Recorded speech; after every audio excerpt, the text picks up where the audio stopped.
Exchange-traded funds, or ETFs, were once described as the new kids on the investment block. But today, they're giving traditional mutual funds a run for their money. Both ETFs and mutual funds are viable choices for investors, but with so many investment choices available on the market, it's important for investors to familiarize themselves with the basic benefits of ETFs. An exchange-traded fund, or ETF, is an investment product representing a basket of securities that track an index such as the S&P 500 or the Russell 3000.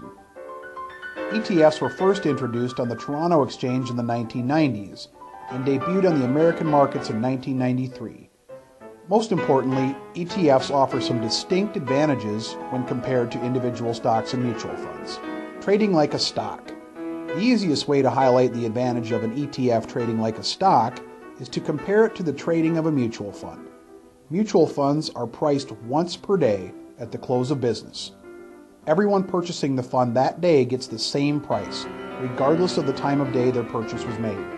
In contrast, you can purchase and sell ETFs at any point throughout the trading day and will receive the market price at the time when the order is placed, like a stock.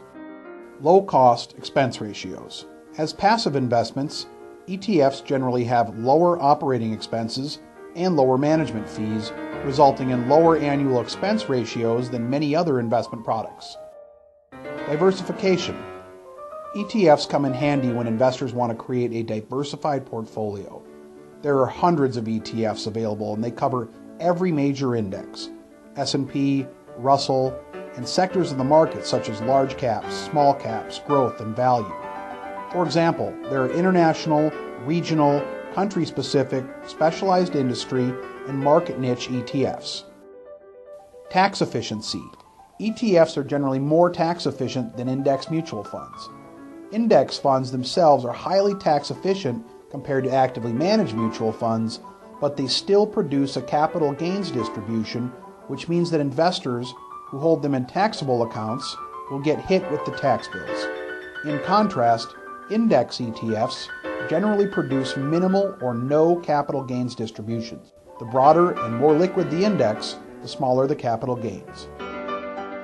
Transparency. Actively managed mutual funds report their holdings on a quarterly or semi-annual basis, whereas ETFs disclose their portfolio holdings on a daily basis. Investment decisions can be confusing. If you'd like to learn more about incorporating specific ETFs into your investment portfolio, please call our office and schedule a complimentary consultation. We look forward to your visit.